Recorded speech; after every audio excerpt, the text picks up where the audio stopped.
Bem-vindo no canal Força e Amor. Se é a sua primeira vez aqui, se inscreva no canal se você ainda não é inscrito. Dessa forma, você receberá notificações quando os novos vídeos forem gerados. Gratidão. Quando uma parte do texto estiver em negrito, vocês ouvirão um pequeno sino no início e no final deste texto. Carta número 5, parte 1. Eu, o Cristo, estou escrevendo esta carta 5 para definir claramente a realidade oculta, a qual também me referirei como o universal e o divino, a fim de ajudá-lo a abrir sua mente à compreensão de que, enquanto você é um indivíduo, aquele que lhe deu o ser e a individualidade é, em si mesmo, universal, eterno, infinito, onipresente, sem princípio nem fim. Para o bem das pessoas que resolverem ler a carta 5 antes das cartas anteriores, as quais relatam minha vida e meus verdadeiros ensinamentos enquanto estava na Terra, direi que meu verdadeiro eu, Jesus, Cristo, não deve de nenhuma maneira ser confundido com Jesus retratado no Novo Testamento. Uma vez que meus ensinamentos originais foram difundidos e muito mal interpretados por todo o mundo na forma dos 4 evangelhos, é minha intenção começar a ensinar a verdade da existência, explicando o verdadeiro significado de minha terminologia original citada nos evangelhos. Isso é necessário para desfazer e finalmente eliminar da consciência das pessoas os mal-entendidos que têm persistido, assim como a má informação dada às gerações de buscadores espirituais desde que vivi na Terra. Quando estive na Terra para descrever a realidade por trás e dentro da existência, usei deliberadamente o termo Pai ao referir-me a Deus. Tive 2 razões para fazê-lo. Em primeiro lugar, como expliquei na carta 1, quando recebi a iluminação no deserto, pude ver que os conceitos que descreviam o Criador do Universo, conforme revelados pelos profetas judeus, eram completamente errôneos. Em segundo lugar, me foi permitido perceber com clareza e compreender plenamente a verdadeira natureza do Criador. Dei-me conta de que era uma natureza parental, a de satisfazer as necessidades da criação de maneira específica e bem definida, semelhante a um pai-mãe.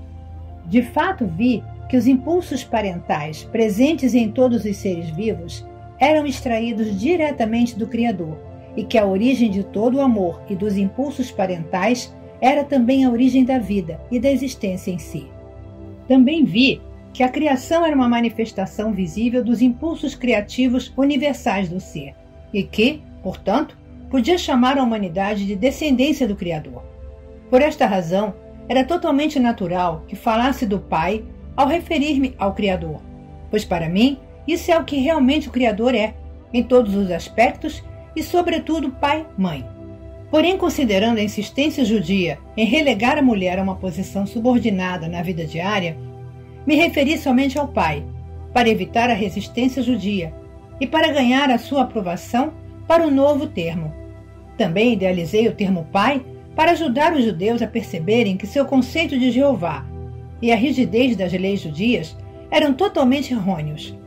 Também, ao utilizar o novo termo, o Pai, para descrever o Criador, o impulso criativo, por trás e dentro da existência, esclarecia que havia trazido um ensinamento completamente novo, oposto à crença estabelecida em um Deus que rejeitava certas pessoas e que enviava para elas merecidos desastres como castigo. Quero que você compreenda plenamente que em nenhuma parte do Novo Testamento foi dito claramente que eu estava trazendo uma instrução completamente oposta aos ensinamentos do Antigo Testamento. Portanto, não se pode confiar, aceitar ou crer no Novo Testamento como uma verdadeira narração de minha vida e ensinamentos. Um relato verdadeiro e preciso de minha personalidade, minha natureza iluminada, minhas atitudes emocionais e meus ensinamentos em si teriam amplamente esclarecido que as antigas formas de religião judaica e meus ensinamentos iluminados eram completamente opostos em todos os aspectos. A religião judaica possuía conceitos extremamente materialistas. Entretanto, existem escritos por meio dos quais os judeus espiritualmente iluminados alcançaram e continuam alcançando uma percepção mística de nossa fonte do ser. Estes, em vista de seu estado mental transcendente, devem ser profundamente honrados e respeitados. Mas quando os escritos dos profetas atingiram o homem e a mulher comum, transmitiram uma mensagem diferente, controladora, que era puramente humana e falsa. Nenhum controle do bem ou do mal é exercido por um Deus que está acima. Se fosse assim, o mundo não estaria em um estado tão espantoso de transtorno e miséria. Eu trouxe um novo ensinamento, destinado exclusivamente a tornar as pessoas conscientes da universalidade do amor, a natureza inerente e transcendente, daquele que trouxe toda a criação para a manifestação visível. Tenho o propósito de tornar isso muito claro para permitir aos buscadores da verdade libertar-se de qualquer vestígio de crença de que eu era simplesmente um profeta, em uma extensa linhagem de profetas judeus, e que eu continuava a pregar suas crenças, onde um Jeová Todo-Poderoso possuía sentimentos ambivalentes em relação à sua própria criação. O temor que os discípulos tinham dos judeus ortodoxos fez com que se conformassem com o que estes haviam decidido contar ao povo sobre mim. Você deve recordar que, para ganhar novos adeptos judeus ao cristianismo, meus discípulos tiveram medo de renunciar ao Antigo Testamento, uma vez que este tinha mantido os judeus unidos durante séculos. Portanto, extraíram e adicionaram aos meus ensinamentos tudo que fosse compatível com as velhas crenças religiosas. Minha genealogia foi traçada para assegurar aos judeus que eu descendia do rei Davi. Por que teriam se incomodado em fazer isso? A não ser que quisessem deixar claro que eu era judeu de linhagem antiga e que, portanto, era um legítimo candidato a Messias. Se realmente tivessem compreendido o que eu tinha vindo fazer na Terra, romper com o passado e lançar as bases para um futuro completamente novo de compreensão e atividade, teriam feito um esforço maior para assegurar que o povo compreendesse os verdadeiros propósitos que me impulsionaram até o dia de minha morte. Porém, não o fizeram e obscureceram muito do que tentei ensinar. Um discípulo de coração valente, Estevão, tinha menos medo de falar de meus verdadeiros ensinamentos, ainda que estes também tivessem sido modificados, mas foi apedrejado até a morte. Você deve compreender que a vida de meus discípulos era precária e que não é de se estranhar que mascarassem os meus ensinamentos com pensamentos tradicionais, para torná-los mais aceitáveis ao povo. Haverá disputas ferozes quando digo que o cristianismo apresenta o registro de apenas algumas de minhas afirmações e curas, que não entram em grande conflito com o ensinamento judaico. É uma religião criada por meus primeiros discípulos e Paulo, depois de sua iniciação na Antioquia, para manter os judeus unidos tanto quanto possível e trazer os gentios convertidos ao rebanho. Assim, a conveniência se converteu em uma faceta do pensamento cristão. Esta é a verdade a respeito de minha vida e morte sobre a terra. Surgirão discussões, pois as pessoas se apegam às suas mais queridas crenças.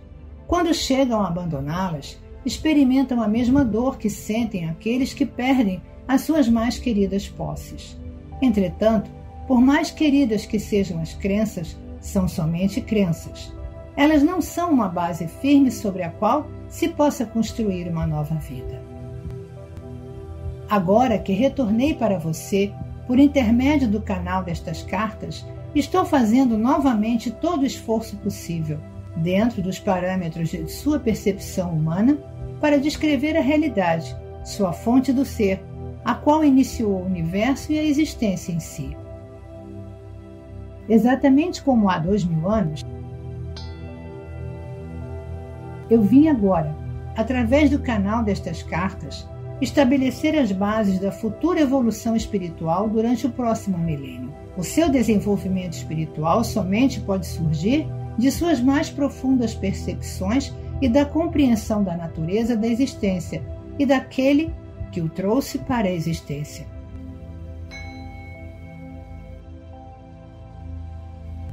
Pois o que você claramente percebe cria as condições nas quais você vive. A humanidade, por não ter compreendido as suas verdadeiras origens espirituais, está constantemente envolvida em guerras, gerando condições terrenas que são uma desgraça para a consciência humana, além de uma fonte de todo tipo de sofrimento. Por essa razão, estou enviando, irradiando o pleno poder de minha consciência crística a fim de trazer para você a verdade da existência, na forma de uma terminologia moderna e compreensível. Quero capacitar você a construir uma nova consciência e compreensão da verdade como ela realmente é, ao invés de deixá-lo continuar aderindo às falsas crenças que foram ensinadas ou transmitidas a você por tradição. Com o uso e a compreensão, a terminologia despertará em você a mesma ou ainda maior reverência, amor e percepção espiritual que você sentia antes utilizando a palavra Deus. Esta terminologia mais apropriada, carregada de significado universal, preencherá você com poder espiritual quando utilizar e visualizar o significado das palavras. Estou aqui para dizer que quando você tiver purificado a sua consciência dos grosseiros pensamentos e sentimentos humanos, próprios dos impulsos do ego, e perseverar na meditação e em uma elevação de sua consciência em direção ao universal, você começará a sentir o poder espiritual invadindo sua mente e finalmente todo o seu corpo. Assim, meus ensinamentos são dirigidos exclusivamente para ajudá-lo a abrir a sua consciência para a nova vida, a vitalidade e o poder espiritual, a fim de que você possa abandonar a sua velha maneira de viver, limitada e insatisfeita, e encontrar uma nova fonte de alegria interior e de satisfação para cada uma de suas necessidades. Reflita sobre esta afirmação. Eu não trouxe nenhum deve ou não deve, ou restrições frustrantes que você mesmo, não queira impor a si mesmo. Eu certamente vim para dizer como as suas formas de consciência têm vida por si mesmas e no final se manifestam em seu mundo. Porém, deixo ao seu bom senso escolher os pensamentos saudáveis, os atos amorosos e o caminho correto que leva à alegria e à realização, quando tiver compreendido a verdadeira natureza da criação. Vim também com a plena força de meu poder crístico, para que você possa perceber que não há barreira entre você e aquele que o trouxe para a existência. Somente há aquelas que você mesmo criou por ignorar as leis da existência. Vim para ajudá-lo a remover as barreiras, iluminando a sua ignorância atual e ensinando a abrir a sua consciência, todo o seu ser, ao influxo daquele que o trouxe para a existência. Portanto, repito, minhas instruções são dirigidas exclusivamente para ajudar você a abrir a sua consciência para uma vida, uma vitalidade e um poder espiritual renovados, para que possa abandonar seu antigo modo de vida limitado e insatisfatório e encontrar uma nova fonte de alegria interior e de satisfação de cada uma de suas necessidades. Eu espero, com o amor divino, que você alcance este supremo estado de ser antes que passe para a próxima dimensão, a fim de que a sua passagem possa ocorrer sem sofrimento e sua transição seja sublime. Este é o único propósito que motiva estas cartas. A afirmação acima é um modo mais forte e poderoso de dizer, em outras palavras, o que eu disse quando estava na Terra. Busque primeiro o reino dos céus, e todas as coisas boas serão dadas a você em acréscimo. Não fiz esta afirmação para convencer as pessoas a serem boas. Anunciei um fato da existência. É preciso que compreenda, completa e claramente, que aquele que você chama de Deus, e aqui me refiro como o universal, não possui nenhuma das características humanas que são atribuídas a ele pelas muitas religiões. As características humanas de raiva, ameaças e castigos, por exemplo, pertencem somente à condição humana. Digo novamente, eu, o Cristo, desci para ditar estas cartas expressamente para livrar sua mente das antigas imagens formadas com palavras humanas cunhadas pelos profetas. É minha firme intenção substituí-las por descrições do poder, da consciência universal, a qual realmente cria, move-se e apoia o universo visível e todas as demais dimensões para além de sua percepção e compreensão atual. Também estou aqui para contar que estes outros universos e dimensões se abrirão e estarão acessíveis à sua consciência quando o conhecimento traçado nestas cartas for absorvido e se converta na própria matéria de sua consciência individualizada. Finalmente, a morte significará uma feliz transição de uma dimensão de existência limitada para outra mais luminosa e poderosa. Quando estiver adequadamente purificado espiritualmente, você saberá que está maduro para emergir da cápsula do corpo, e você sairá aliviado por estar livre das limitações físicas para entrar em uma dimensão de amor, beleza e maravilhosa existência.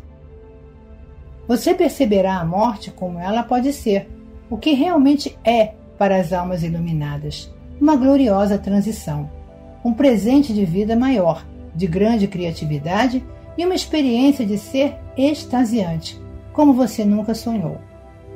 Também quero deixar claro que muitas e muitas pessoas acreditam que podem viver uma vida frutífera e realizada, seguindo milhares de diferentes mestres do pensamento positivo. Mude a sua consciência, eles dizem, e você mudará a sua vida. Isso é verdade até certo ponto. Porém, para os buscadores que estão em evolução espiritual, tal mudança de consciência ainda deixa certa aridez de espírito e um anseio de algo mais. Este algo mais que a alma anseia é o verdadeiro contato e reunião com a sua fonte do ser. Pode ser que você alcance certo crescimento espiritual por seguir o caminho de perceber somente o bem, o verdadeiro e o amoroso. Porém, permanecerá sendo uma entidade funcionando sozinha em seu próprio lugar, ligada à Terra e não assistida pelo Universal, infinito e eterno. Uma vez que compreenda a natureza do Universal e volte os seus pensamentos para fazer realmente contato com isso, você se dará conta de que já não está sozinho, que está sendo sustentado pela realidade a qual sustenta o universo. E quando digo fazer verdadeiro contato com isso, significa que, quando você está fazendo a oração suplicante para receber esse ou aquele benefício, não está fazendo um verdadeiro contato com a sua fonte do ser. Certamente, a fonte do ser recebe a oração e frequentemente obtém-se uma resposta rápida que satisfaz a necessidade, inclusive tal como foi pedido. Porém, o verdadeiro contato com a fonte de seu ser será experimentado somente quando você tiver purificado suficientemente a sua consciência do impulso grosseiro do ego humano e quando tiver passado algum tempo meditando e estendendo regularmente sua consciência de maneira emocionalmente poderosa em direção à fonte, buscando conexão, renovação e repouso do espírito. Este é o verdadeiro propósito por detrás da existência, uma constante e mútua reciprocidade de comunicação entre a fonte de todo ser e a criação. Aqui lembro a você que quando eu vivia na Terra, todos os dias dizia aos judeus, com muita clareza, que, por mim mesmo, não posso fazer nada. Continuamente declarava que é o Pai quem faz o trabalho, não eu.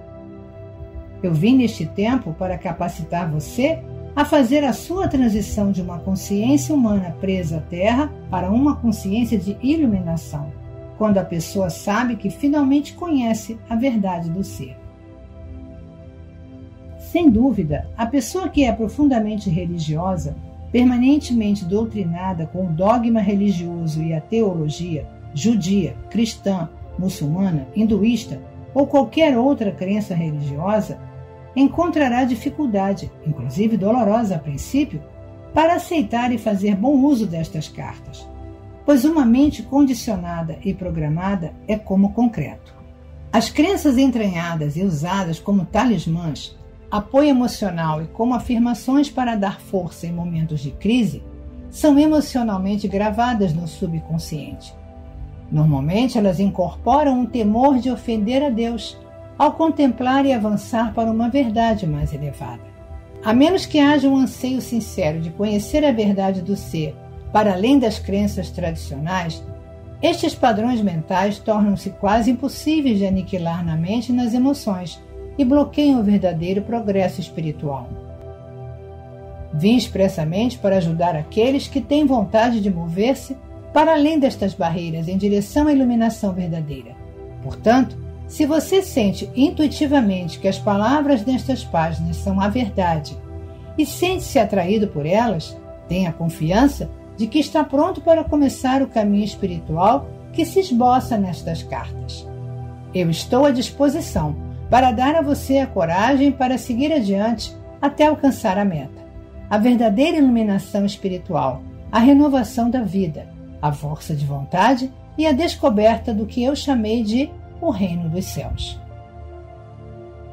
Diariamente, a oração e a meditação sincera permitirão a você alcançar a purificação mental e, gradualmente, a verdade e a compreensão substituirão os antigos mitos que foram tão importantes para você algum dia. Antes de começar os ensinamentos que se seguirão, eu, o Cristo, tenho que lembrá-lo de que seu universo não é sólido. Como provavelmente você já sabe, de acordo com os seus cientistas, a matéria sólida, a substância visível do mundo, é de fato composta de partículas de energia. A verdade do ser de sua dimensão terrena repousa sobre esta realidade fundamental da criação. Para compreender meus ensinamentos referentes à verdade do ser, é necessário captar esse aparente vazio, fundamental, subjacente a todo o seu mundo criado. A maioria de vocês conhece esse fato da existência de maneira intelectual, mas isso não foi ainda, nem remotamente, filtrado pela sua consciência, para dar a vocês uma nova perspectiva do mundo e da existência em si mesma. Como vem fazendo há milênios, vocês continuam pensando que o seu mundo é sólido e que as condições do corpo e de todo fenômeno externo estão fora de seu controle. Vocês acreditam que são vítimas da existência e suas vidas diárias refletem esta crença. Entretanto, a verdade é o contrário. Portanto, é absolutamente necessário para mim retornar para ajudá-los a avançar em direção a uma percepção mais elevada da verdade. Como disse na carta 1, depois da iluminação no deserto, eu voltei ao meu mundo de cidades e vilas da Palestina e imediatamente comecei a controlar os elementos da matéria, nos lugares onde via necessidade de ajudar aqueles que estavam em privação ou sofrimento. Vim para mostrar a vocês exatamente por que eu pude fazê-lo. Como revelei na carta 1, durante o tempo em que recebi plena iluminação no deserto, me foi mostrado que a matéria não era realmente sólida. Não me foi dado entender exatamente como as partículas elétricas, que chamei de cintilar de partículas, tomavam a aparência de matéria visível. Eu sabia simplesmente que estas partículas se moviam em altas frequências de velocidade no interior da mente de Deus, e que a mente de Deus era universal. Eu percebi que a mente de Deus era tanto o Criador como a substância de todas as coisas na criação em si. Disso eu estava absolutamente seguro. Também vi muito claramente que o pensamento humano, quando carregado de convicção ou emoção, afetava radicalmente esse processo de materialização de formas visíveis. Portanto, a mente humana podia interferir, e de fato fazia isso, na verdadeira intenção da mente de Deus. Esta foi uma compreensão emocionante e entusiasmante, pois percebi que os mitos que os rabinos judeus me ensinaram eram claramente falsos, e imediatamente os eliminei de minha mente. Abracei a verdade com entusiasmo, pois compreendi por que as pessoas experimentavam a miséria e o sofrimento. Isso emanava de seus próprios processos de pensamento. Também me foi dado ver as comunidades de partículas vivas, que a ciência chama de células, trabalhando dentro de todo ser vivo. Eu estava consciente da harmonia divina, controlando o funcionamento das células, as quais ativamente construíam e mantinham as distintas partes dos corpos físicos de todas as criaturas vivas e das plantas, grandes e pequenas. Por essa razão, utilizei frequentemente a paisagem para dar exemplos da imanência e da atividade do Pai nas menores manifestações da vida selvagem, como nas plantas e nos pássaros, por exemplo. Como expliquei com clareza nas cartas de 1 a 3, chamei a mente de Deus de Pai, porque pude ver, perceber, a verdadeira natureza da mente de Deus. Eu estava seguro de que, retornando ao povo da Palestina para descrever as revelações que havia recebido, eles compreenderiam que suas crenças, as quais tinham sido gravadas em suas consciências pelos rabinos, eram completamente falsas. Eu vi que a verdadeira natureza da mente de Deus era a forma mais elevada do amor divino e que isso podia ser visto consistentemente ativo em cada ser vivo. Como disse anteriormente, esse conhecimento me permitia fazer milagres e controlar os elementos onde fosse oportuno e necessário. Assim como me dediquei a explodir os mitos que aprisionavam as mentes dos judeus da Palestina, eu agora anseio mostrar a vocês que muitas das teorias propostas por seus cientistas surgiram como uma forte reação aos dogmas e doutrinas da Igreja anos atrás. Para compreender esta afirmação, você deve perceber que antes do tempo de Darwin, quando várias igrejas cristãs tinham a mente do povo sob seu domínio, era geralmente aceito que o universo havia sido criado exatamente como estava escrito no Gênesis do Velho Testamento bíblico. Quando os homens da ciência tentaram anunciar suas descobertas e teorias, foram obrigados a descrever suas novas crenças na presença de uma enorme oposição religiosa. Em consequência, eles acreditaram ser necessário utilizar grande parte de sua energia mental para provar que as afirmações dos profetas eram errôneas. Mas ao fazer isso, esta estratégia causou a perda de sua clareza de visão, e eles se tornaram impulsionados pelo ego. Daí em diante, qualquer percepção intuitiva que fosse proposta por alguém da comunidade científica era ridicularizada, rejeitada e posta de lado por outros cientistas. Por causa desse clima mental, o pêndulo da investigação da verdade oscilou exclusivamente para a invariável crença na razão e na lógica, aprisionando o intelecto humano no materialismo, ao buscar as respostas acerca das origens da vida e da existência.